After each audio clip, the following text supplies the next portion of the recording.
Today on Screener to Stream It, we're putting a team together. Superpowers not required.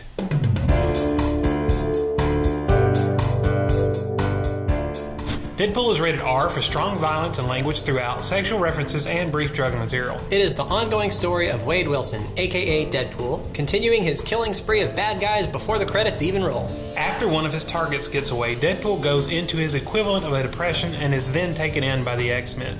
During a mission to help a mutant teen with a huge temper, Deadpool finds himself in the middle of a nasty situation involving a time-traveling assassin, Cable, who will destroy everything that gets in his way in pursuit of his target. And that's not even mentioning a host of other side threats, including other mutants and normal human beings with really big guns. As one would expect from a Deadpool sequel, irreverent and often crude humor ensues. Plus, buckets of blood and violence. So, how are we going to rate this one? We agreed, Deadpool 2, it's a great movie.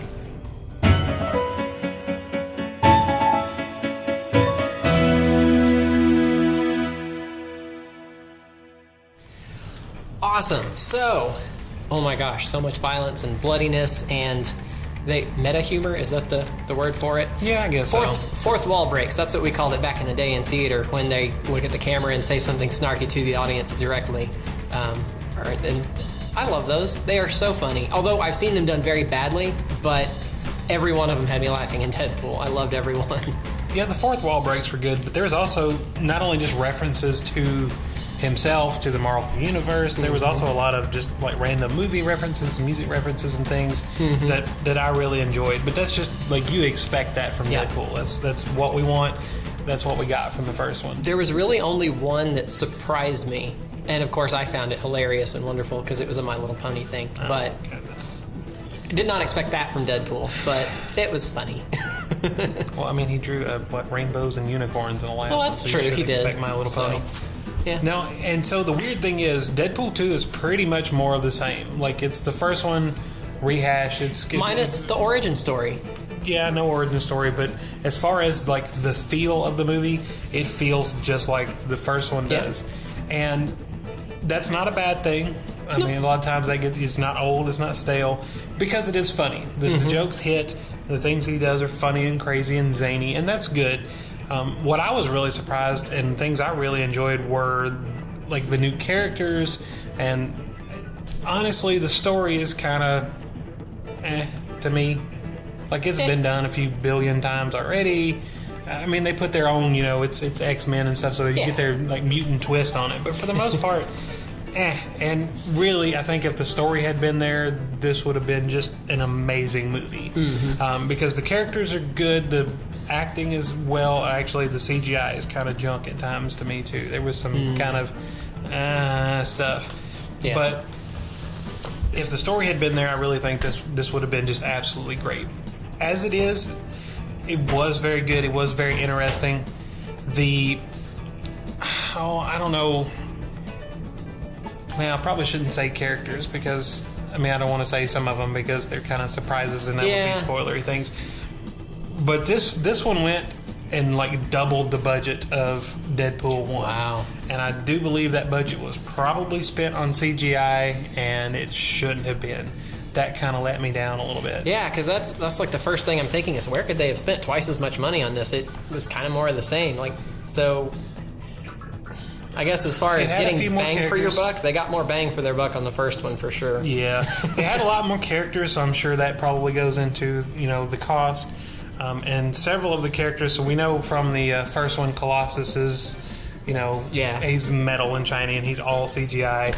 And same here, and there's a few other ones thrown in there. And it just, but I don't know, like, he looks fine. I thought he looked great in the first one. I thought that was a great use of CGI. I really liked the way they did that.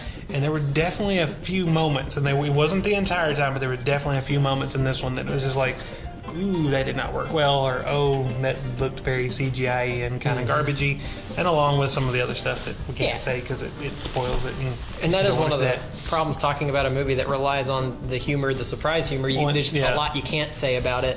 And a lot of it is shock humor and things, that you're not supposed to see coming. And so a lot of the funnier comes from that. And and if you talk about it, it ruins it, and we don't want to do that. So we know some of the characters because we see them in the previews. Right. And I was horribly, like, disappointed with some of the casting decisions before going to see the movie. I was like, I just didn't like the way the characters looked. I didn't like some of the character designs. Right, because if you read the comics, they didn't look like what you expected they should. But what is funny is I really think some of these new characters they introduced ended up being, like, I don't want to say the saving grace because it would have been good without them. But some of my favorite scenes or favorite jokes came from not necessarily Deadpool, but these other characters. And there's Dopinder, the cab driver from the first one. He has some great lines and great scenes, and he is hilarious. I really think the best stuff, though, comes from Domino. I love Domino. So you see in the trailer, she says he asks her what her superpower is, and she says, well, it's luck, or I'm lucky, or something. Yeah, I'm lucky. But that's not a superpower. And yes, it is.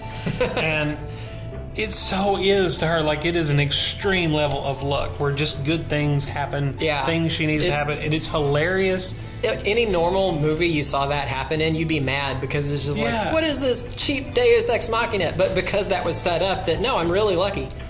It works so well. So that's hilarious. And then how she plays it, the actress, how she does it is also hilarious because she knows everything's going to be fine because her superpower is luck. And so she's not surprised by any situation.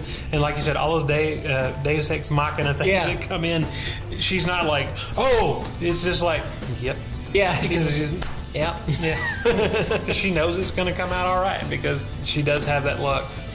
And I like the fact that the story pretty much revolves around Russell, the kid, and Cable comes back through time. He's wanting to kill Russell, and Deadpool is trying to stop him, and he puts together the super team X-Force to go try and stop Cable from killing this kid.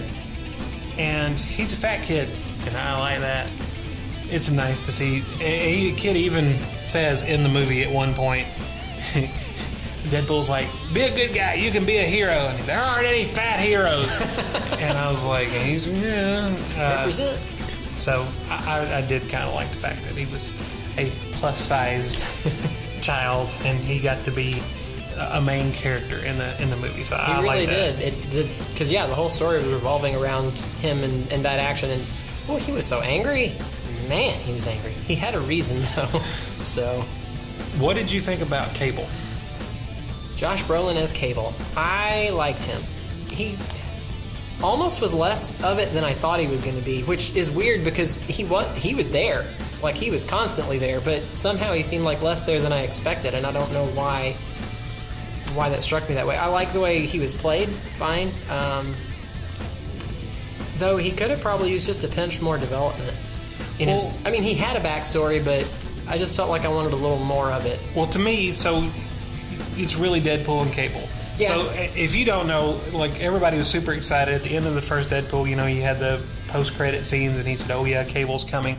Because in the comics, this has been a thing for a very long time. You have Deadpool and Cable, and they go together, and it's kind of the Abbott and Costello type thing. You have the straight man in Cable, and then you have the zany, loony, comic relief in Deadpool. And that formula has been used, for years and years and years through everything entertainment-wise. And it works. You got the straight man, and then the silly, like, sidekick, and that just works.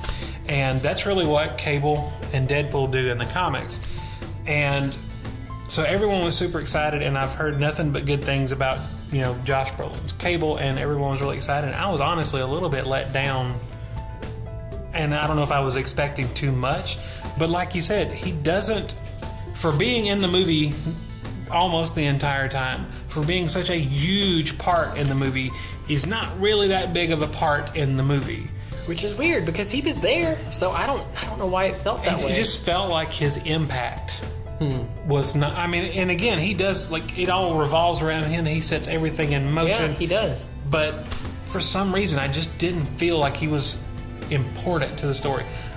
Russell is important. Domino is important. Deadpool is important. I mean, even Dopinder, and I can't remember what T.J. Miller's character is. But I I don't know. To me, I was just a little bit let down by Cable. So I have to ask, because I have now watched the whole movie, and I remember Cable even from the cartoons. I didn't really do the comics, unfortunately, but I did the cartoons. What is Cable's superpower? I have no idea. Does he have one? Like, does he not have one? What's the... So I forget what it was. He's Cyclops' son. And oh, wow. Didn't know that. He can time travel. But that was a tech thing. Right. His is like tech. Like, he is biomechanical. His seems to be more, tech stuff than anything else. I mean, that's fine. I mean, that's okay. It's just... I don't really know. I can't remember if he actually has a, born into it superpower, or...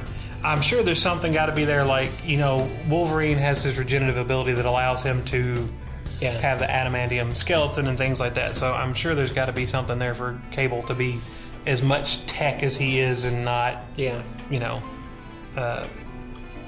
a cyborg basically at this point. So I don't really know what it is. It's a good question, though. I hadn't thought about it. But I take that back. He's supposed to be able to see. I think he can see events happen. Oh, kind of what, if actions he makes, how it will affect. Yeah, things. And I could be wrong. Kind of that. a clairvoyance. Could be mixing him up with somebody else, but I believe that's the way it goes. Which was totally not done in the movie at all. No, I don't. Not really. And because I remember thinking at some point in the movie, I'm like, wow, he does not. That's supposed to be his thing, and that was not used at all. We got a lot of the same characters come back again. You got Deadpool's girlfriend, you got Blind Owl, you got TJ Miller, who I can't use, the bar owner, and I cannot remember what his name is. And there you got Dopinder coming back. And some new faces. And I really... Peter was great. What's your superpower, Peter? Oh, I don't have it. You're in. Welcome to the team. There's also some really great cameos that I don't want to tell you about. Just watch for them. They're hilarious. Some of them you have to watch really close to. That one went by so fast. Yeah. Oh my gosh. Blink of an eye. You'll know. There's one of them in a blink of an eye. Just watch for it. There's one scene, there's two guys, and I knew who one of them was immediately. And I'm like, oh my God. And the other guy, I'm like, that's got to be somebody famous, and I didn't know. I had to look it up afterwards. But but I was like, oh wow, it is. But there's all kinds of famous people thrown in. And that's fun. That's just one of those things, and that's kind of what Deadpool's all about, is fun. There's the ridiculous violence, but it is ridiculous violence. There's the way over the top. The comedy, there's just, comedy, the weird things he's saying. There's the references to movies and pop culture, and the fourth wall breaks. And all of that thrown together just kind of makes this zany, almost cartoony, feel to it. And that works. And I think we got that in the first one. You get that in this one, and it works. And like I said, there's some things I don't like that I think I like the first one better. And I don't know if that's necessarily fair, because honestly, if you could look at the two movies completely separately, I believe they're probably on par with each other. Yeah. But just because of the fact that it is a sequel, and we've already seen it, because again, we have a lot of those same characters come back, but I don't think, Dopinder, he gets to do a little bit more stuff. Yeah. But Blind Owl is still Blind Owl, and she's still doing the same thing. TJ Miller's still making the same jokes. There was less of her. Yeah, there's less of a lot of people there occasionally, versus some of the other guys who got a lot more screen time this time. Well, but you had more characters, so more characters means less screen time for everybody. But then again, none of them, like I said, except for maybe Dopinder, none of them really did anything. His girlfriend didn't really do anything, exceptional. Blind Owl did her same old thing. TJ Miller made the same, oh, you're ugly, look at your head, it's weird, jokes through the entire thing. And they weren't bad. That's what they were good at. But it was just kind of the same thing. So I think in looking at both of them, I would probably put this one slightly lower than the first one, just because it really was more of the same. Yeah. But I'm not going to complain about it being more of the same, because I liked the first one, and yay, give me more of the same. Yeah, it lived exactly to the expectations that I had for it from seeing the first one, and which really the only thing that could have messed that up for me was don't deliver that. So it was fine. I mean, and I do think that some of the new characters they introduced really elevated it and kind of brought it back up to be on par, even with that. X-Force. So the X-Force characters, you don't get a whole lot of them really. Well, except for Domino, maybe she gets a little bit more screen time than the others.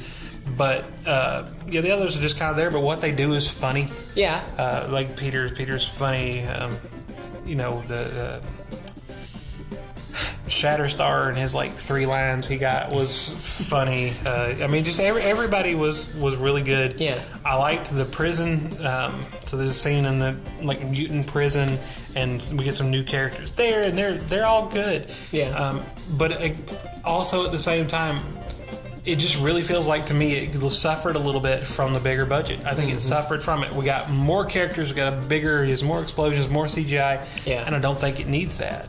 No. Keep it. I want to see Deadpool. I want to see Deadpool doing his thing, and it's okay. You throw Cable in there, throw Domino in there, and let them, be X-Force and do their thing, and that's okay. But you don't really need big stories. You don't need the huge super groups and all that. Yeah. He just needs to keep it simple and have fun with it. And it was still there. It was teetering on being a little too big, but it was still there. So yeah, it was really enjoyable. I don't know if you would. It is a big Marvel movie, big action movie. I should say Marvel movie, big Fox movie about Marvel characters. So it was fun on the big screen. Is that why they can't have all the X-Men? No, wait, I thought Fox had the X-Men. Yeah, Fox does have the X-Men. It's so confusing. Which we did get. I forgot. Negasonic Teenage Warhead was in there too. I don't know if they actually said her name through Okay, yeah, I didn't remember that name at all. Oh, we did get a new X-Men too. I forgot, but I don't want to spoil that. Yeah. But we did get another X-Men, one more. I guess maybe 2, but nah. But yeah, they. I don't really want the. There's references to them. They go to the house and stuff, just like the first one. And in the first one, he made the joke. Opens the door. Wow, it's really empty in here. Well, we not afford the licensing rights, and that sort of thing. And you know what? That's fine. If you get too much, it just gets too cluttered. And it's good the way they used them. They had.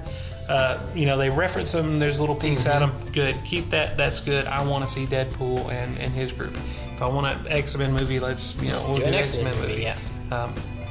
The only thing I'm sad about is Hugh Jackman not wanting to be Wolverine anymore, because I would like to see Wolverine and X-Force. But I'm okay. I will say, at this point, everyone should know at the Marvel movies and comic book movies, you always stay for the post credits. Yes. And sadly enough, there is not one at the very end of the credits. Yeah, we all waited. And it just went to black, and there was a kind of general sigh of at the end. But there is some mixed into the credits. So we call those mid-credit scenes. And Deadpool 2, more than any other Marvel movie, most of them give you little hints at things, and it's okay. And yay. This one gives you more story. Yeah. You have to see the mid-credit scene or you don't get the entire movie. Mm-hmm. So, yeah, make sure you stay for the credits, because if you don't, it's important. You're not getting the entire movie. Yeah. Well, you got anything else for Deadpool? Nope. All right, what do you got for a streaming option? So my streaming option, I'm actually going to go with The Tick, which is a series and not a movie. They've done a live-action version in the past with Patrick Warburton as The Tick. They've done a cartoon as The Tick, but just recently Amazon redid The Tick. They did it live action, and it's only available on Amazon Prime because it is one of those Amazon shows that they produced and they made. But it is really good. It's really funny. If you've never seen The Tick, big superhero, guy in a blue suit, maybe, with antenna, and he calls himself The Tick, and he is just way overpowered. He is super strong and bulletproof and stupid. And therein lies the comedy. And he's just dumb, and then he's got Arthur, his little sidekick, and Arthur's just a normal guy with no superpowers, but he kind of makes up for the dumbness of The Tick. And it's really funny. There's a cast of characters, and it's a group kind of coming together, but it's still a small group. But it's kind of gives me that feeling. It's definitely It's got some violence, definitely not as near as much like bad language and stuff as Deadpool. It's not quite to that level, but it is hilarious. And great bad guy, the Terror, with Jackie Earle Haley plays the Terror, who is the bad guy, just wonderfully. It is a little more, if you can even, it's a little more tongue-in-cheek than Deadpool is. Well, Deadpool is just like openly mocking. The Tick's kind of like, you get that? And I don't know, but it's really fun. It's funny, and it's a short. There's only one season. It's like 12 episodes or something. Really short, really fun. But I really like The Tick. I would recommend that. Well, I could not think of a great option. Closest thing I could think of was Mystery Men, and it's not even a good fit. When that one's about a bunch of kind of not main superheroes, because the main superhero gets captured, so this band has to get together and go rescue him. And they have like the worst superpowers ever. Like the Invisible Boy, who's only invisible when no one's looking at him. And the Shoveler, he shovels well. And Mr. Furious, who never actually does anything. The rage is taking over. Ben Stiller played him. It's a funny movie, but not the same level of humor as Deadpool. It didn't have the fourth wall breaks and all that fun stuff. And of course, no time-traveling cyborgs, which made me think of Terminator, of course, but that one's not really funny. That is the pop culture that they're making fun of, so yeah, Mystery Men, not a great streaming option, but it's funny if you don't feel like going out, or if you've already seen Deadpool and want more silly superhero type stuff. It's a good one to take a look at. That is all our time. Thank you so much for watching Screen It or Stream It. And remember, don't take your kids to the movies on Tuesday nights, because that's when we go.